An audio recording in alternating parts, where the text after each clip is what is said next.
Iavana milalo amin'ny tompo ho amintsika manankarivana ny fahasoavana sy ny fiadanana. Amen. Dera sy misaotra anao zay ray eo no ty andro alatsinainy 30 aogositra ty zay andraisana indray ny anjara mofinaina ho anay anio. Dia ianao anie amoky anay ny zava-tsony lanitra ao mba atonga anay hanana fahavononana trany ho amin'ny asa tsara rehetra sy teny tsara rehetra. Dia hoko aminay manankarivana ny fahafianoan'ny fananao masina Jesosy teny tonga nofo. Amen. Ny anjara mofinaina ho antsika amin'ity alatsinainy 30 aogositra 2022 ty riavana dia ny Exodosy 4:37 voalohany. Exodosy 4:37 voalohany vakina amin'ny anaran'i Jesosy izany.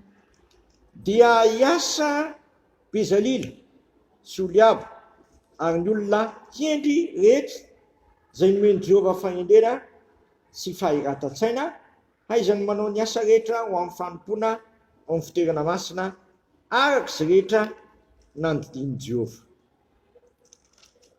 Ary Mosesy dia napakany Bezalila sy Oliaba ary ny olona endry rehetra zay nasiany Jehovah fahendrena tao am-pony dia zay rehetra nampazotony fony akeo amin'ny asa anao azy. Ary izy ireo dia nandray tamin'i Mosesy ny fanatitra rehetra zay efa nentin'ny zanak'Israely anao mba ny asa amin'ny fanompoana ao amin'ny fitoerana masina.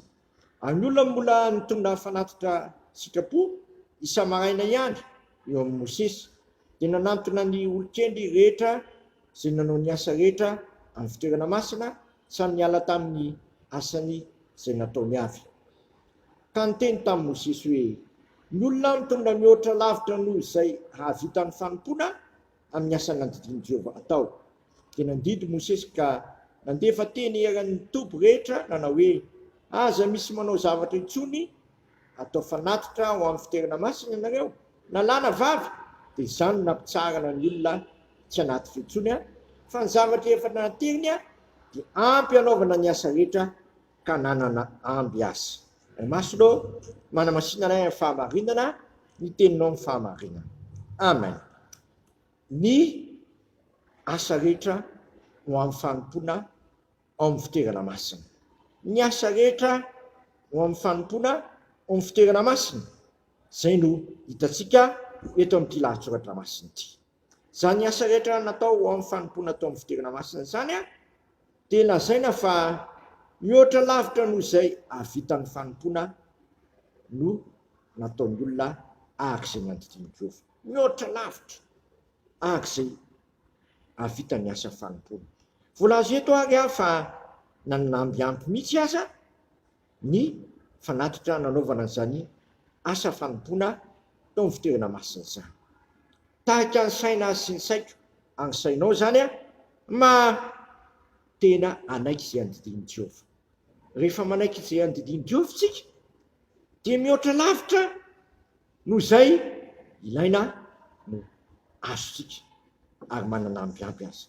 Jehovah rahateo dia ampidina ny fahendreny sy ny fahiran-tsaina ao am-pon'ny olona mba ahafahana manao asa araka ny sitrapony. Zava-dehibe ary avana ny manao zavatra arak'izay nandidiny Jehovah. Ko amin'ity andro voalohany amin'ny herinandro ity izay nentomboka malalahady dia miteza ianao hanao izay araka ny nandidiny Jehovah. Ataovy amin'ny fofeny fitiavana izany sy fofeny fifaliana. Fa raha manao izany ianao mihoatra lavitra noho izay ilaina amin'ny asa fanompoana no tanterahanao sy azonao atao. Koa mahireza amin'ity andro anio ity manao izay andidiny Jehovah, angatao amin'izay andidiny Jehovah dia izy rahateo koa tsy mamela antsika amin'izao fa ampidiny eo am-pontsika ny fahendrena sy ny fahiran-tsaina rehetra ahafahana manao ny asa. Eto ry havana dia marina ny tenin'ny mpanompon'Andriamanitra Jean Calvin hoe ny fitoerana masina dia tsy ny ao am-piangonana ihany fa misehatra rehetra zay ananantsika fahavelomana dia fitoerana masina avokoa, satria zasy ianao efa natokan'Andriamanitra ho azy sy natao fanehoana ny voninany sady fanakana fidy fitondrana ny anarany. Ko mitiandrany ity mahereza sy matanjaka amin'ny sehatra nananao fahavelomana sy nananao andraikitra tanterao zany hoentina asa fanompoana hanehoana ny voninahitr'Andriamanitra ary mangatà fahindrainao aminy rahateo, satria izy ny tompon'izany rehetra zany ary raha tsy mianahany ianao mangataka dia ninona angatanao amin'ny anaran'i Jesosy dia nomena anao zany zay midondona nomena, zay mangataka nomena ary zay mitady no hita.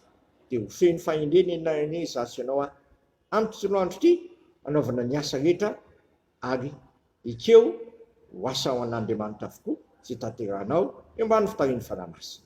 Amen. Sotranao zay raha eo noho ny amin'izany toromaty zay nambaranao taminay tamin'ity androany ity zany.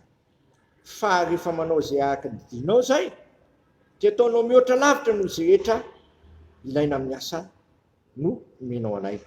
Raha zany ihany fa ampidinao am-ponay mihitsy koa ny fahendrena ahafahana manao ny asa dia ataovy aminay zany tompo amin'ny tontolo andro ity mba hoanitra kasitrahany eo anatrehanao ny asanay na mikely na lehibe voninahitry ny naranao.